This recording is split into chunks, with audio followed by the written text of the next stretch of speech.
Baseball is the greatest game in the world. The tribal chief, the head of the table. DraftKings podcast host Jared Carrabis. Acknowledge him. The best ever. If I wanted to, I could have played professional baseball. We're going to talk baseball. Wow. We're rubbing it in the faces of people who think that the sport's dead. We're here to show you that it's not. When people say, this is my life, no. Like this is my life. Hey now, All-Star break. We are inside you, everybody. Welcome to a Tuesday takeover of the Sweat with Jared Carrabis, who is not here because he is out in the Emerald City for all of the Major League Baseball All-Star festivities. He will be joining us multiple times coming up in this show from said Emerald City. For now, you're stuck with us. Yeah. Jesse Cofield, Steve Buchanan, I'm Emerson Lotzi. It is damn good to have all of you here today. It is so good. What's wrong? What's wrong? I feel like I should be with the All-Stars in Seattle. I mean, I'm just Well, saying. yeah, you are a fan of that's kind of Team the team, you know? That's like if there was an All-Star game in Jacksonville, wouldn't you want to be a part of that? Yeah. I think I would. Good jumbo shrimp, baby. Come on. Oh, I love shrimp. Yeah. I know you do. Yeah. Dude, and you had, since you are a big fan of the Mariners, like you had to love what Julio did last night. The home run derby, that was hot. Put on a show, just like you did last year. Yeah, he did. 41 home runs, setting the single round record. That is for Vlad, yeah. And then Vladdy ended up winning And that. taking down one of the big favorites in the home run derby, in Pete Alonso, who had probably one of the worst batting practice pitchers in history last night after, having someone that was so consistent before. And then, the guy that Alonso had last night, Myers or whatever his name was, he was like throwing him like curveballs, sliders. It was like he was in his backyard, like working on his stuff. But like this was the home run derby. The catcher behind the plate's like giving him Right, it was like he was moving all over the place. Like the catcher has the easiest job. It was like, I'm just catching straight fastballs. I feel like he kept setting up all over the plate. We're kind of burying the lead, though, here, okay? So, obviously, people should know, but Vladdy Jr. won the home run derby. Yeah. Joining his father as derby champ. First time That's cool. a father-son duo That's cool. has done it. And he was there, like we talked about before, Jesse. Like, he was there when his dad won it. He was 8 years old. Yeah, like a couple decades ago, whenever it was. And didn't he say, like, someone's like, hey, man, like, don't you remember, like, being there? He's like, no, I don't remember crap. The press was like, wasn't it so amazing when your dad won? And he was just like, yeah, I was 8, so I don't remember a thing. Yeah, I watched it on YouTube. Couldn't you just make something up? I feel like you Just probably say, should have just said, I don't know. It was That would have been an incredible. easy answer. I felt the same euphoric feeling.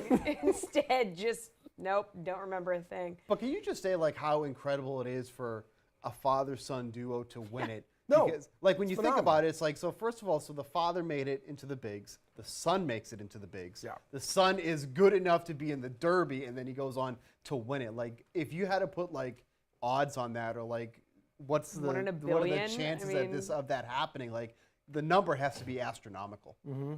And afterwards, too, someone asked Vladdy, like, what advice his dad offered him. And he's like, no advice, just hit homers. I mean, what advice would you give, though? Like, truly? Yeah, you're right. And a lot of it, and you've already referenced this, Steve, a lot of it is based off who the hell's throwing you the baseball. Yeah, and when Adley Rutschman was doing it, his dad was throwing him, and there was a couple times that the mic picked up, he was like, slow down, or he's like, just breathe. Like, that's probably like the best advice you can give, because like you're literally just out there smashing meatballs. Like, that's literally all that it is. So like, I feel like, slowing down, like, take a second, like that's like the most actionable advice you can get for a situation like this. Okay, speaking of strategy, though, we did talk about J-Rod kind of stealing the show with those 41 home runs, setting the single round record.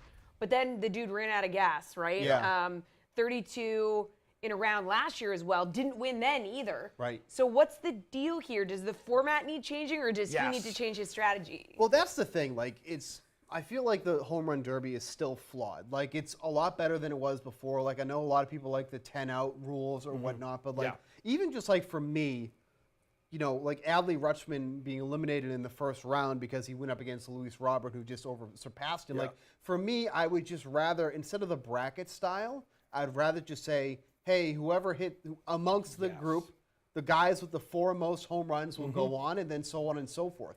Because Adley hit more than Vlad and Randy in the first round. Yeah, right? yeah, he ended up with 27, and then you got Garcia had 17, Randy had 24, so and he had more than Vlad too. You're right. So like, Adley, everybody had more than Mookie. right? Well, he was just there to have a good time. Yeah, he was just there for the festivities. Yeah. But it definitely something has to be done because like you're right because like by the time like the finals came out like Rosarena and Vlad like they just looked gassed like I don't think you can appreciate how much energy that takes out of you. Like if you ever go to the batting cages and you go a few rounds, like, oh, I feel good. But by the time you're doing the 3rd round or the 4th round, you're like, holy crap, like I'm done. Gatorade. And I am nowhere near an athlete.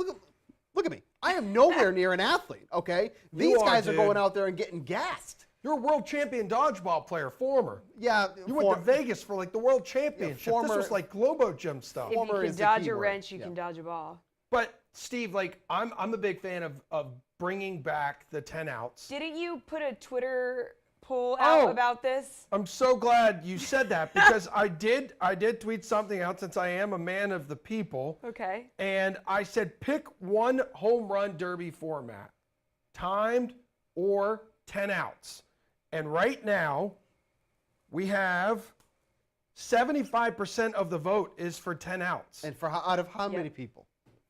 82. Wow. 78%. Wow. I'm just saying. America has spoken. I'm very quality over quantity. These are real votes. Well, here's the one thing with the time format, though, is that, and we saw this a lot with, I think it was Garcia. He was swinging at every single pitch, regardless of the location.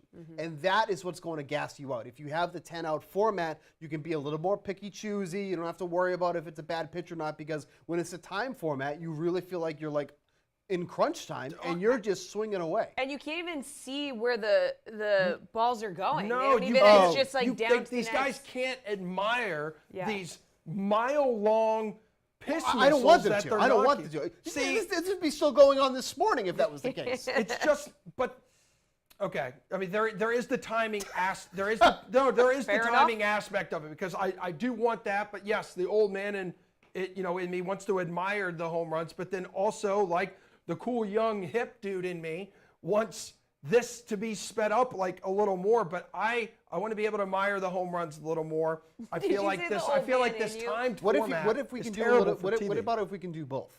It's a 10-out format, but you have to do it within 3 minutes. Well, no, it's the same thing. The 3 minutes is what it is so now. 5 minutes. 5 minutes. Because, I mean, 10 outs was like more drama. It was more suspense. What? I just like how you were like the old man in me and then like the young man in me, but it's like, it's not the old man in you. It's just you're an old man.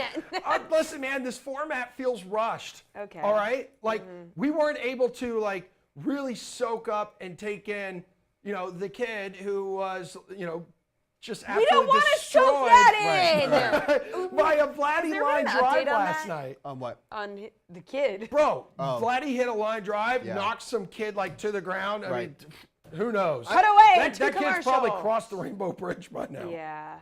How about that Adley Rutschman doing the switch hitting there? That was a little. Dude, Now, if you want to, That was for the people.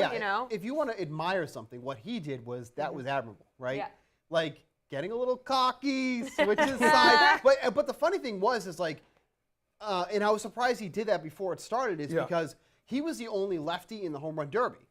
Lefties play well in Seattle. Like it's a lot easier to hit home runs if you're batting lefty. So when he went to the right side, I was like, I don't know if that's a good idea because like now you don't have the advantage, and he was still crushing them.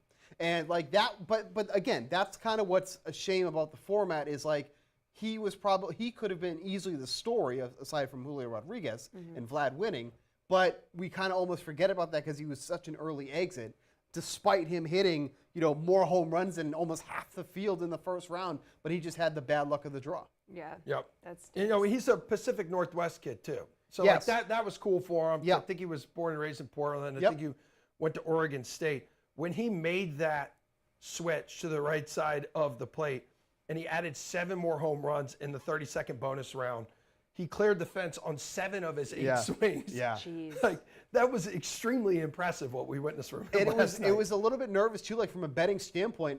Adley had the longest odds. He was 18-1 to win the home run derby, and then all of a sudden it was like you could knock out one of the favorites in Luis Robert. So that could have had huge, betting implications in the first round. But obviously Luis Robert went on to win that round. But still, Adley was the long shot in this one. And maybe part of it was the bat that Robert was swinging last night. That thing was sick. It was La Pantera bat. It was clean, which is a panther head. Yeah, it's the panther. Wow. See, now what's wrong with doing this in a normal game? Yeah, why can't you? Why is it because people were sharing this oh my God, this is amazing. Yeah. What's wrong with doing this in a normal game? It's also hysterical because the panther has a chain on, and I guess he wears the same chain underneath. He wears, okay. He's known to wear the big chain under his jersey. Yeah. He just has stupid power though.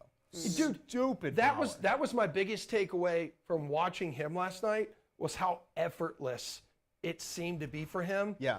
And the pop coming off this bat, which immediately I'm thinking, oh, this is an illegal bat. So this thing is I 1,000%. I believe he had the longest home run in the Derby, 484 feet, I think it was. What was the over/under for longest home run hit? 495 and a half. Yeah, which is absurd. Nobody got there. That's so absurd. that under was going to cash from the first. Most likely, but posted. here's the thing: if you're looking back at last year, we saw a couple 500 feet, but that was in Coors Field.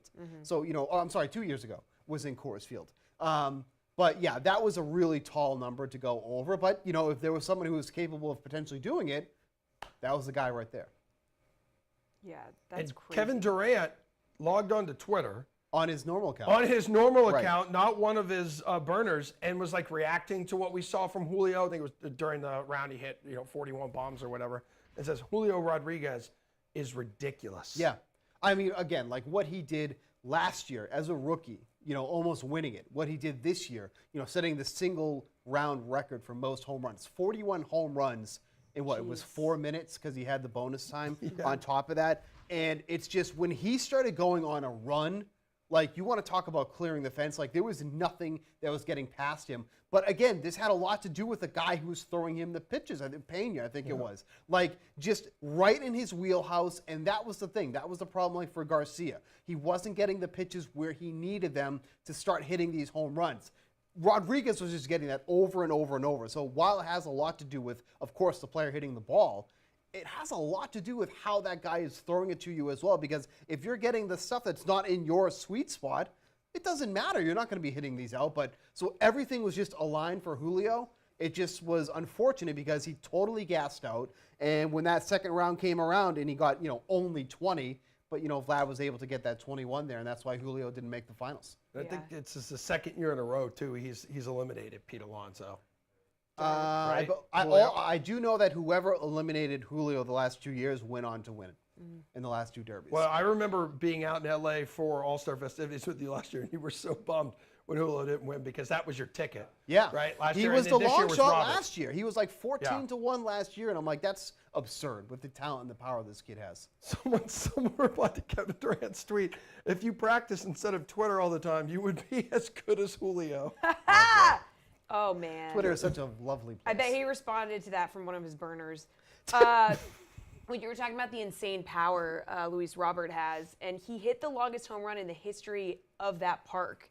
Wow. It was 484 feet, you said. Again, not enough for the over to hit. Yeah, bad news, he was still out after that, but, still pretty insane. No, like I said, I'm very happy that he's been healthy because he is such a great talent, but with the COVID season, past couple of years he's been injured. We haven't been able to see his true potential, and that's what you're finally starting to see this year. Ronald Acuna Jr. is another guy, a perfect example of that. He's been hurt, or we've gotten these shortened seasons for the past 3 years now. We haven't been able to see the pure talent of these guys, and you're seeing that on full display this year with a number of guys with Robert and Acuna. But yeah, it's been really something to watch Luis Robert for that god-awful Chicago White Sox team. Okay, well, obviously, game tonight. Yep. Looking ahead to that.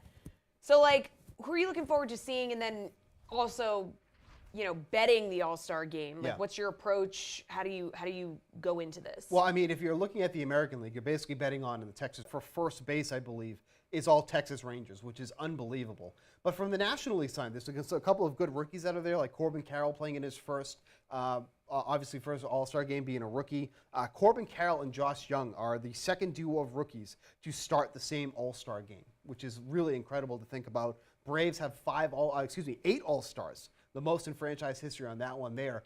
If I'm betting this one, I'm siding with the National League. I feel like the American League is good, but it's more of a lineup that is catered towards against left-handed pitching. Okay. There's a lot of guys on there who hit lefties a lot better than they do righties, and they're not going to see a ton of that with the National League.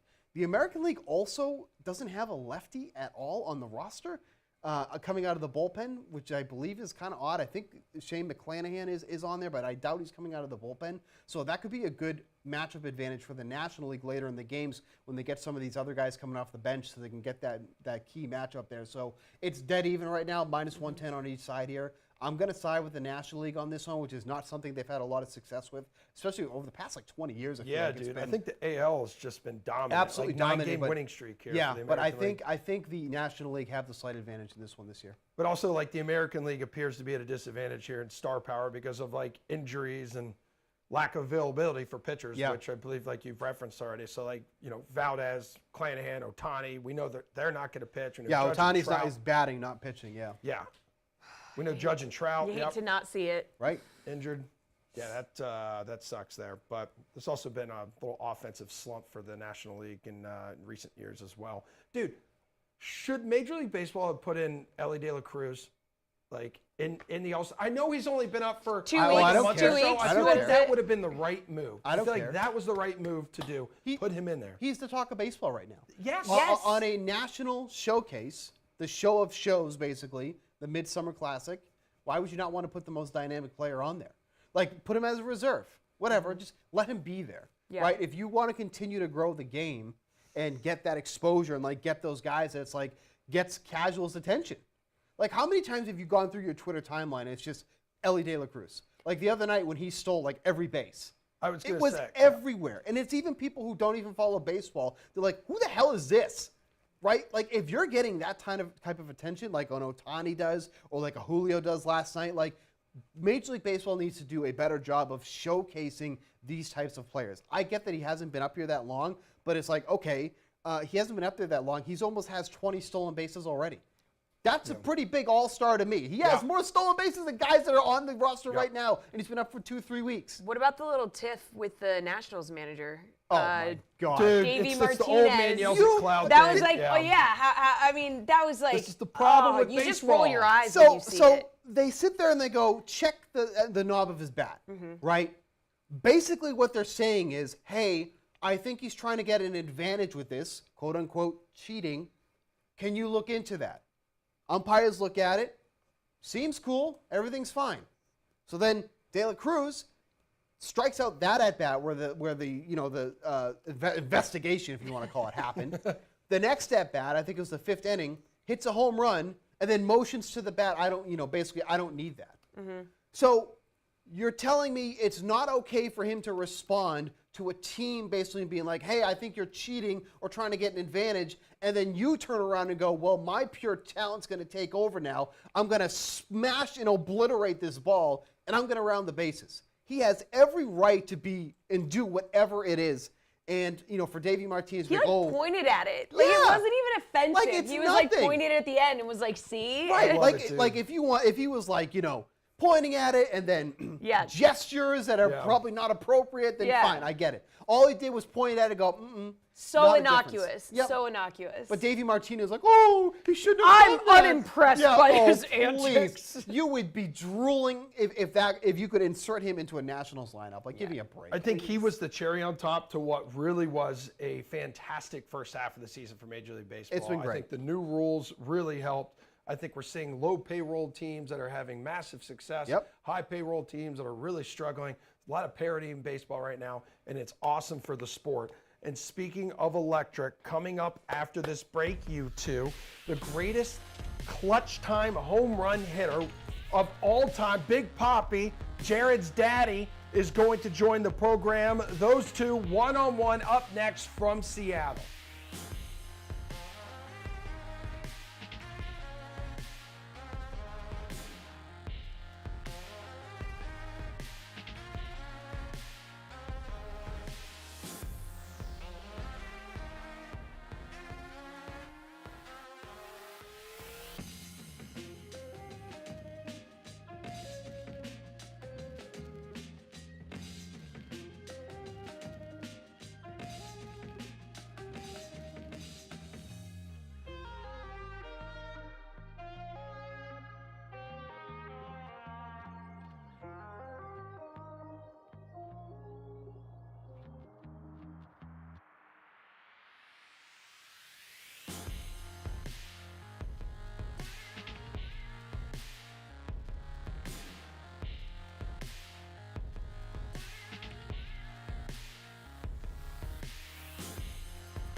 Back here on the Sweat Tuesday Takeover with Jared Carrabis.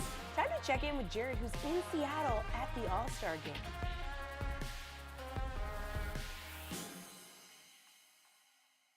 All right, we're in Seattle. David Ortiz, shout out to DirecTV, home to the most local MLB games. You played in 10 All-Star games? Could be more, you Could know. be. You know, at some point they ask you those. Sometimes they come to you and ask you about when player get injury, or they give you the choice if you want to go.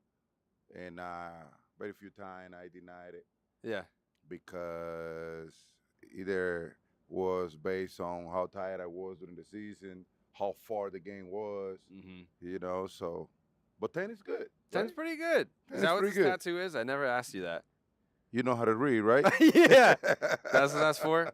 That's right. That's pretty sick. Usually when I talk to guys that are making their first, second, third All-Star appearances, I'll ask them, you know, when you get to the All-Star game, like who's a guy that you want to pick their brain? But I feel like when you go to 10 All-Star games, you're David Ortiz, everyone wants to pick your brain. Did you ever get to pick someone else's brain, or were guys just coming up to you being like, hey, it goes talk both ways, because baseball is a game that you every day you learn something new. You know what I'm saying? So guys pick up your brain, you pick up somebody else's brain, you know, and it goes back and forth. So it's a time to enjoy it. It's a time to dedicate every single moment to the fans. The fans, they travel a long way. I mean, think about it, man. Come all the way to Seattle. If you're in the East Coast and you come to Seattle for 3 or 4 days, you giving up on messing your time up to watch your favorite player, and the guys need to know that once you take that field during the All-Star game, it's like one of the best games that you have ever played. I mean, because of the fans. I know that you talk hitting with guys all across the league now, like Marcelo Ozuna just credited you with helping him out. I know you still talk to Jose Abreu. You guys will FaceTime and talk hitting. But when you were playing, did you ever want to, like, guard your secrets? Like, guys are coming up to you. I mean, every year, pretty much every year that you played for the Red Sox, except for, like, I think 2006 and 14, 15, right? Like, those are the only years where you weren't contending for a World Series title. If I come up to you at the All-Star game and I'm like, hey, Papi, like, what are you seeing in my swing? And this dude's in the AL East or whatever, are you like, I'm not telling you. Like, why would I tell you? I'm trying to beat you out there. Well, in my case, if you were a Yankee, definitely not. No, man. You know, in my case, I always was the kind of guy that a lot of guys used to come to me, because it's not the same me telling you and you figure it out right away. You know what I'm saying? It doesn't matter how many people talk to you. It all depends how good you can achieve things. There's a lot of guys that they always used to come back to me and ask me questions. They can wait for you to go to their city or then come to yours to have those type of conversation. You know what I'm saying?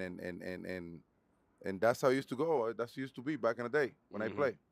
The star attraction around the All-Star game. I know that you know, he's got the nail thing going on, so we're probably not going to see him in the game. But Shohei Ohtani is the global face of baseball right now. About a month ago, mid-June, the Angels 8 games above 500, their second wild card spot. Since then, worst record in Major League Baseball. They lose Mike Trout. They're 4.5 back of the wild card. They've got 5 teams ahead of them. If you are the general manager of the Angels, do you have what it takes to pull the trigger on a Shohei Ohtani trade? They are in a tough situation, but if I'm them, I will give them away. Number one, they're not going to sign him. No. They're not. And number two, listen, when you are a player that you got to be traded for Shohei Ohtani, like you say, you better have 10 All-Star again in your back pocket. Exactly. You know what I'm saying? You're talking about getting the best of the best out of any organization, especially on the run, to go to the playoffs. And I would donate those 3 months and get something that I can build up around for the future. You know, you're going to continue having a Mike Trout in that organization for a while. Hopefully go somewhere else too, man. I want to see that guy winning a World Series. And I don't think it's going to happen in Anaheim for a while. He's been there for a minute. Long time.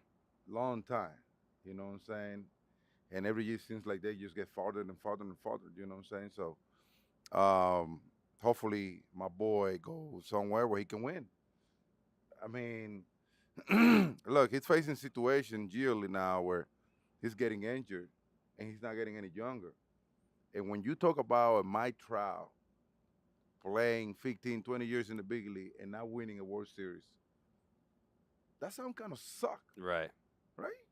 So if I'm him, I would look forward to go somewhere else where I can win a World Series and probably give the opportunity to Anaheim to, on a trade, get guys, multiple guys that can give you the opportunity to go into the winning ball club, going into the playoff type of thing. Because during my era, Anaheim was in the playoff pretty much every year. Yeah, Vladdy was over there doing the damn Vladdy, thing. Washburn, Yeah. Percival, Yeah. all the studs, man. I compete against all those guys. Yeah. Like Lackey I before he can came tell you, over. like we used to get prepared to compete against Anaheim Every year. during the 04, playoff. 08, It sucked that 09. we beat you guys all the time. but- 09, they swept us. Boy, yeah, you're right. Yeah. You're right. That was it, That was though. when they went against the Giants, wasn't it? No, Giants was 02. 02, yeah. 02, Yeah. yeah. Yeah. That was when Barry went off. Yes. Yeah. Mess around with the wrong guy. Yeah. So you would trade Shohei, but do you think they Without will? a doubt. Do you think As they much- will though? As much as it's gonna hurt, I will definitely go for something the best of the best future and give another team the opportunity to use Shohei to win. Yeah. Hopefully the Red Sox. So we're not. Yeah. Hopefully. Yeah. What? Yeah. What's your pitch? Make your pitch right now. Shohei's watching. Hey, come to the Red Sox. What do you got for him? I take you to have some amazing sushi over there. Okay. All right.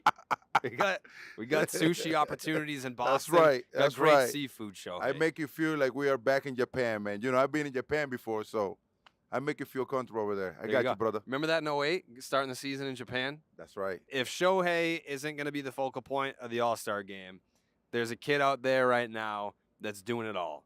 He can hit for average. He can hit for power. He's got speed. He's already got 40 bags before the All-Star break, and he has the best throwing arm in Major League Baseball. That would be Ronald Acuna Jr. Is there a player from your time that you Wow, could 40 compare? bags He's already already? got 40 bags. What they put on the knee? He's on He's on pace to not just go 40-40. He got a bionic knee now. He's going to go 40-80. He could go Damn. 40-80. First time in Major League history That's that my would guy, happen. man. Yeah. That's one of my kids. I Okay. love Acuna, man. He is so so much fun to watch. Yeah. I mean, and the same kid that you see playing baseball on the field, it's the same kid with the same type of personality. He is that type of kid. I love his attitude. I love his body language. I love how he lets you know, come to Papi. I'll take care of you. You know what I'm saying? He's so much fun to watch. He's easily going to be the That's national another League guy MVP. that he need another $400 million deal. He Raise. does. Pay the man. Randy Rosarena making the outfield for the American League. Mike Trout, but he's hurt. Judge, but he's hurt. A lot of guys getting hurt. Shohei Ohtani, that's another guy that we don't know about. But then What's wrong with him? the nail. Yeah, it's like his nail or You something. need a manicure, brother? Yeah. Come on, come to Papi. I take you to the spa. Take me to the spot. Yeah, hey, here in Seattle, they have very nice manicure places. All right. So let me know. You come in town tonight. Tomorrow we have breakfast. We do a manicure and pedicure. Make you look good so we can enjoy you on the field. All-Star games on Tuesday night.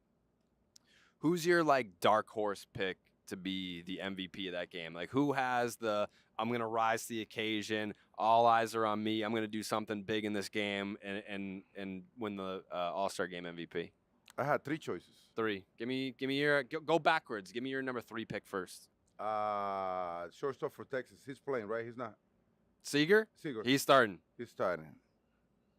He's a beast. Boy, I'm telling you, on those games like that, he loves to show up. Yeah. He loves to show up. Mm-hmm. That guy don't give a damn. You know? He got paid too. But he got paid because he deserved it. I mean, he's a bad dude. Mm-hmm. He's a bad man. Mhm. So quietly, you don't hear from him as much, but all of a sudden, MVP. Shohei, if you take my words, and we go and give you a manicure Monday morning with a pedicure. But if he can play, he can go out there and pitch 1 or 2 innings Yeah. and take someone's deep. He's the MVP. So Shohei. that's what he does. Yep.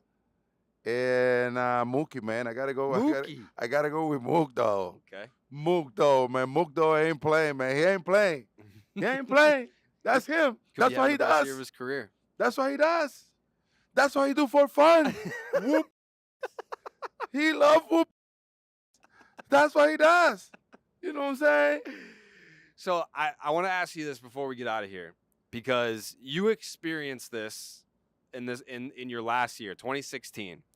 You're going to every ballpark. You gotta do what you gotta do, like get your feet right, get your body right, get your mind right. You're taking BP, make sure that you're in a position to go out there and compete that night. All the media attention, the fans that are there from opposing parks, they're there to see you. The guys on the other side, they're in awe of you. Shohei's got to do that every day, not even just in his last season. That's every day. How impressive is that from someone that's actually experienced it? Well, first of all, I think I skipped an answer when you talk about the MVP. Yeah. I also had to mention J-Rod. Yes. If he win the MVP at his hometown, I think everybody, players, teams, fans, everybody will love it. Yes. Now, going back to your question, the things that he is doing, it's not human. No. It is not human, brother. It's not. You know what I'm saying? So, as you get older, that routine, it doesn't matter who you are.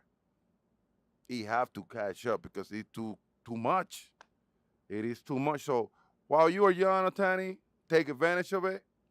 And hopefully the routine and the discipline that you have take you even farther so we can enjoy you more and more and more. I hope he got into his 40 doing what he's doing. So that I can so I can talk trash about my lifetime watching a bad dude like him doing what he does. Mm-hmm. Because, bro, it's impossible. Mm-hmm. You barely gonna see someone. It can happen. I just don't know if it's gonna happen in a lifetime, but it can happen because athletes are different nowadays.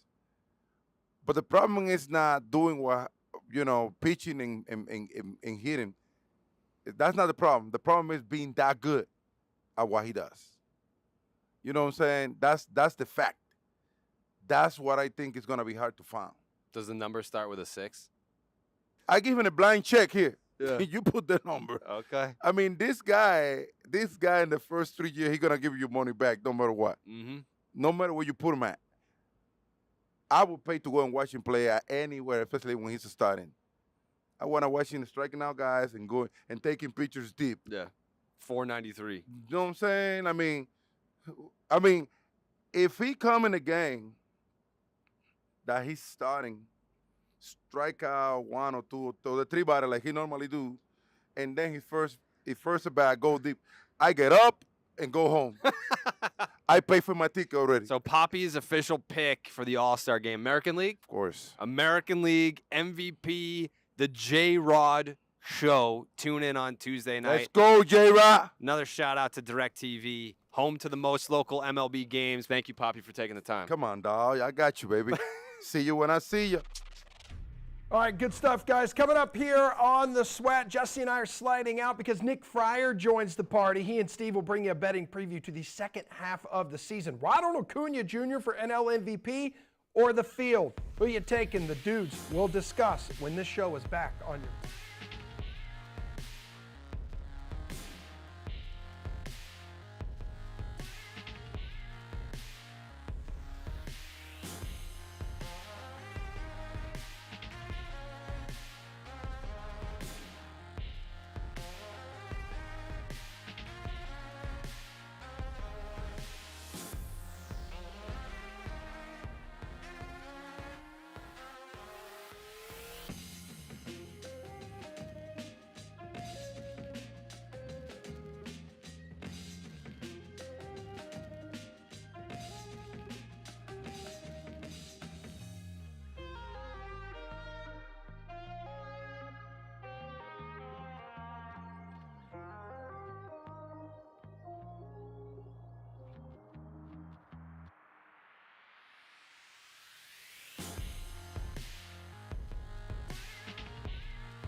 Welcome back to the Sweat Tuesday Takeover with Jared Carabas. I'm Steve Buchanan, joined here by DraftKings analyst Nick Friar. We're going to go through some second half bets that you can make. All-Star Game is tonight. Going to be looking forward to the second half of the season thus far. Before we get into that real quick, any initial thoughts about the first half here? I feel like this has been the most dynamic first half we've had in a long time. Yeah, you know what? As someone who experienced the pitch clock a little bit at the college level, like when it was first trying to get brought up. Humble brag. Yeah, I thought, okay, this isn't going to make that much of a difference. I really thought if you wanted to help the game, maybe even shorten up the game, have fewer innings, because it was obviously in a tough situation. But I'm blown away by how amazing the pitch clock has been. Almost as amazed I am with Ellie De La Cruz, the most electric player in baseball. I know you were talking about him before, but honestly, I'm more excited about watching him play anytime he steps up to the plate than Shohei Ohtani at this point. Yeah, I mean, let's talk about two guys who have been very fun to watch when they come to the plate here. Home run leader. We have Shohei Ohtani and Matt Olson. Those are your top two betting favorites right now. You can still get Ohtani at even money at plus 100 right now. Matt Olson not too far behind at plus 200. Olson only one home run so far in the month of July, so he's cooled off a little bit here. That's kind of the story with him. He really runs kind of hot and cold here. What do you think is the play in this one here? Is it the obvious with Ohtani, or is there maybe somebody else on the board here that you could take a look at? I know you're thinking about your guy, Luis Robert. 25 to 1, that's kind of enticing. Yes, Schwarber's kind of enticing too, but I think if we're looking at just the two, I would lean a little bit more towards Olson in this one, just because I understand the hot and cold nature of it, but I have to imagine at some point we're going to see Shohei Ohtani get a little bit of a break. Yeah. So I can't, where Olson is much less inclined to run into that type of situation. Right. So yeah, as much as Shohei Ohtani has a 3 home run lead on him. Yeah, 29 to 32 right now. Okay. So I mean, but if you're going for a longer guy right now, I do think that Schwarber is an interesting play at plus 2,000. Let's talk about the American League MVP. There's not much really to talk about when it comes to this bet right now. We're at the All-Star break. I don't remember somebody being an overwhelming MVP favorite at this point, minus 800.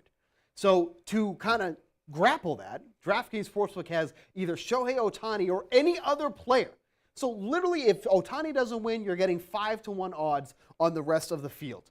The problem is, though, especially when I look at this field, it's who could that even be right now? Now, I do think Corey Seager has a very legitimate, reason to be MVP at 16 to 1 odds. This is somebody who missed a good chunk of the year and is still batting over 350, 12 home runs, 52 RBIs in just 59 games played right now.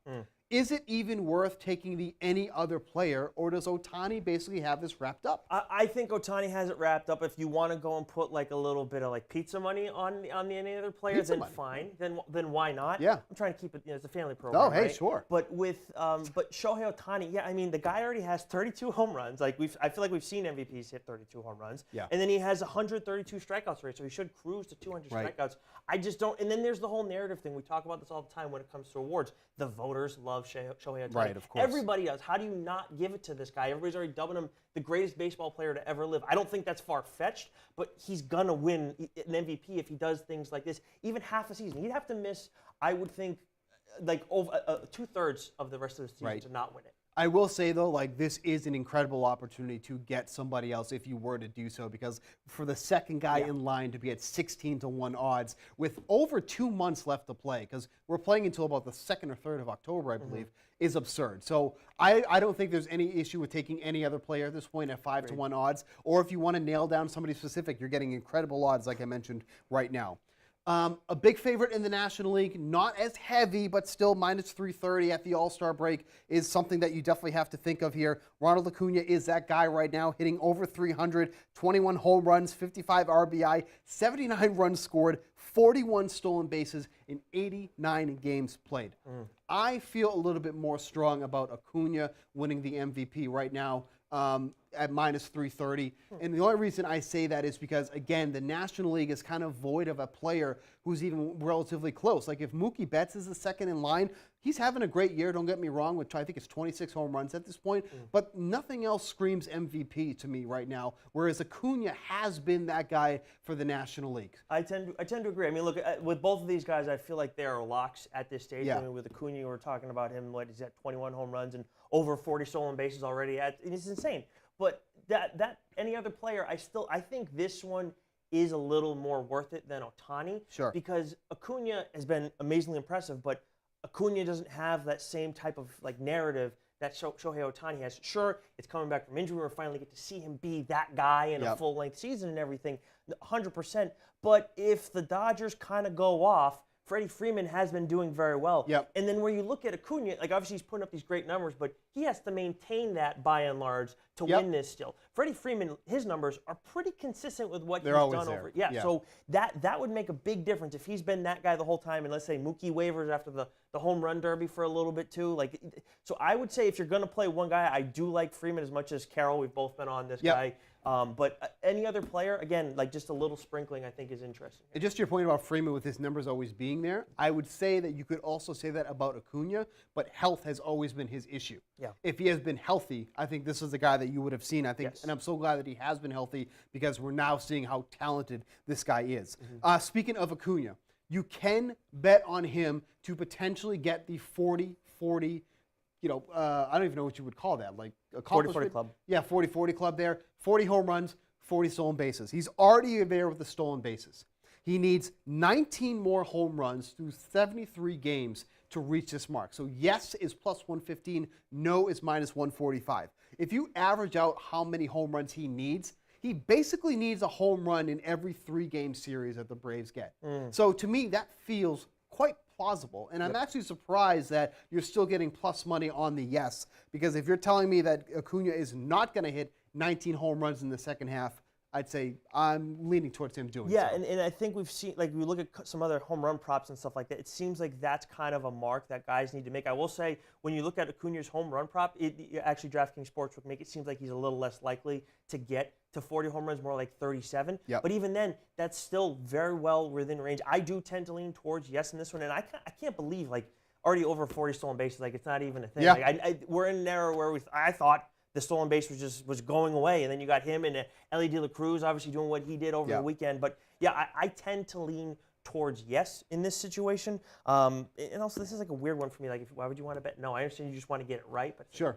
Well, it's kind of like with Aaron Judge last year. You could bet no for him to not to break the that's record. true. You know what I mean? Like, That's it true. could absolutely happen. Let's go to some futures awards here. Let's talk about the American League Rookie of the Year.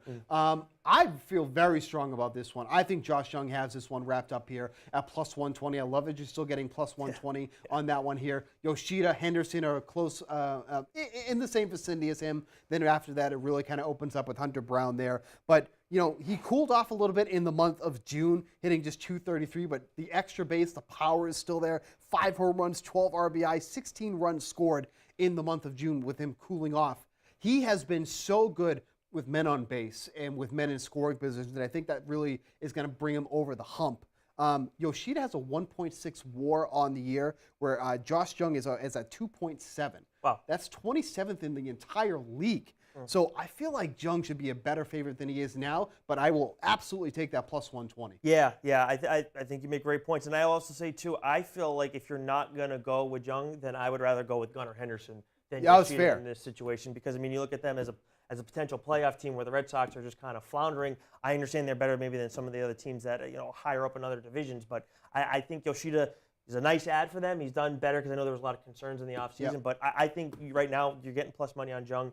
Go with it. Personally, the other markets that I'm looking at right now for awards is the Cy Young right now. Sure. Because you still can get good money on Spencer Strider. He's at plus 300. And then you look over in the AL, plus 900 for Nathan Eovaldi. And I understand Eovaldi will have to do stuff that he hasn't done a whole lot in his career. Go through the whole season, maintain these impressive numbers that he's put up. But again, when we talk about like a narrative type situation where like Strider's the best pitcher on the best team in baseball, he's got 166 strikeouts. I think he's going to cruise to it. He's second behind Zach Gallen.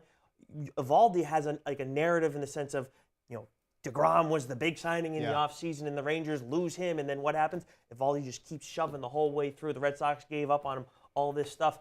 I think he has that little extra where he might steal a couple votes from maybe a Framber Valdez or a Garrett Cole if they're in the contention too. And Eovaldi is an interesting one too, because if you remember when the season first started, like midway through April and almost early May, his ERA was like 4.5, 4.7, but his expected ERA was like nearly like 2. like 2.2, 2.3. He was just getting bad luck after bad luck. So he was actually pitching a lot better than his surface numbers showed. But his advanced numbers say like, oh, no, this guy has been like the ace. He's just getting bad luck right now. And now that bad luck seems to have subsided, and now he's pitching like he really his advanced numbers were showing in the beginning of the year. So that's a really interesting name there. I like that one a lot. There's a player future market that we have, Clayton Kershaw, to reach 3,000 strikeouts by the year end. So this has to end in the regular season. So right now he is 88 strikeouts away. He's currently on pace to make the most starts since 2019 when he had 28. So with that in mind, if he's able to make all those starts there, for him to go over this total, we're talking about he needs about 7 strikeouts per start, which is he's exceeding right now. He's averaging about 10 strikeouts per 9 inning. His swing and miss rate is at the highest of his career since the past 3 years at 14%. I'm going to take the yes on this one at plus 160, obviously barring that he can remain healthy, but this has probably been the best version of Clayton Kershaw we've seen in the past 5 years maybe? Yeah, there's no question about that. And if he maintains what he's been doing, it's undoubtable like that. Plus 160 to get that number still, you're in great position. But my only question is, Steve, like he is up there in age. I understand he has turned back the clock. But is he going to be able to maintain this? And you're talking about, what was it, 7 strikeouts an inning he's going to have to average? Or per game he's going to have to average? If he misses 2 games in that span, then that's going to turn into, now he needs to average 9, 10. He needs to pop off like crazy. And I know he's shown he can do that, but it's going to be really tough. Like this is one where I feel a lot less comfortable. I almost kind of like, minus 200, I'm not really interested in going no, but I have like, the path is there for yes to hit, but I'm probably going to stay off of this one. Speaking of popping off like crazy, we're going to talk about what's coming up on the Jared Carrabis podcast. Always a bunch of stuff that's going to be going on there. We're going to bring Jesse and Emerson back into the mix. We're going to discuss that. Thank you for joining us, Nick. It's the Sweat Tuesday Takeover with Jared Carrabis, who's in Seattle. We'll be right back.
Hey, welcome back, everybody, to the Sweat Tuesday Takeover with Jared Carrabis, who, again, is not here. He's a man of the people. He's a man who has been traveling a lot around this country lately, in Seattle currently, but last week was in Chicago to check out the new DraftKings Sportsbook at Wrigley Field. Jared Carrabis here outside of the brand new DraftKings Sportsbook, which is connected to Wrigley Field. It's a two-story Just to venue, give you an year-round idea how destination for close it sports is fans. to Wrigley. Get this, it has a massive 2,000 square foot video screen. That's one of the largest in the Midwest. Pretty crazy. To illustrate just how close this thing is to Wrigley Field, though, because it's right there, here's Jared. Jared Carrabis here outside of the brand new DraftKings Sportsbook, which is connected to Wrigley Field. And just to give you an idea how close it is to Wrigley, let's explain that in baseball terms. At 6'7", it would take 78.5 Aaron Judges laid down on the sidewalk to reach the front of the stadium. That's also 94 Jose Altuve's. At a sprint speed of 30.1 feet per second, Corbin Carroll could run there in 17.4 seconds. It would take 1.2 Ronald Acuna Jr. home runs at his average home run distance for 2023. With Ellie De La Cruz's max exit velocity, he could hit a baseball there in 3 seconds. A Yohan Duran 104.1 mile-per-hour fastball could also make it there in about 3 seconds. The longest home run hit at Wrigley Field was in 2000 by Glenn Allen Hill. At 490 feet, it would only need to travel about another 34 feet to hit the entrance. And finally, one Sammy Sosa home run from the 2002 Home Run Derby could cover the distance. Slam and Sammy crushed 7 500-foot bombs in Milwaukee that year, including one that traveled 524 feet. That alone could cover the distance.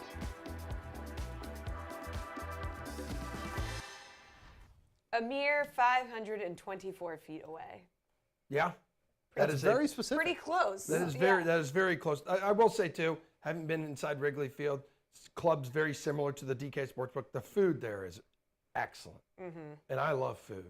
We know. Yeah, we know. I also love little MVP discussion of tonight's game. All right, Bukes, who are you feeling right now for the All-Star Game MVP? Yeah, I mean, you're getting good value on almost everybody. I mean, Shohei's at the top there, plus 650. I like the National League to win. So give me Corbin Carroll at 15-1 odds. Somebody who can steal a base, hit some power. It's right behind you, Emerson. I don't know what you're so confused about. Dude. But I think Corbin Carroll at 15-1 I think is a solid pick. I like J-Rod because I just feel like Hometown crowd. Hometown crowd. Cap. He came out so hard in the Derby and then still didn't make it. So I don't know. I'm just feeling him. What about you? I'm feeling Garrett Cole. That's who I'm feeling. And here's the reason why. He's a fan of Sassy he is a Springers. big fan of English Springer Spaniels. I've got a couple of them at home, and this is a time to shine for those Springer Spaniel That owners. might be the stupidest reason to pick someone. I'm not saying listen to me. I'm just saying where my heart is. Okay, well, the good news is that Jared's going to be back with us next week for the Tuesday That's Takeover. right. Allegedly. He'll be back in the flesh. Make sure you join us then. Yep. That's going to be next week live at 11 a.m. Eastern Time or at our new time, 4 p.m. on DKN. I heard he's a NASCAR expert.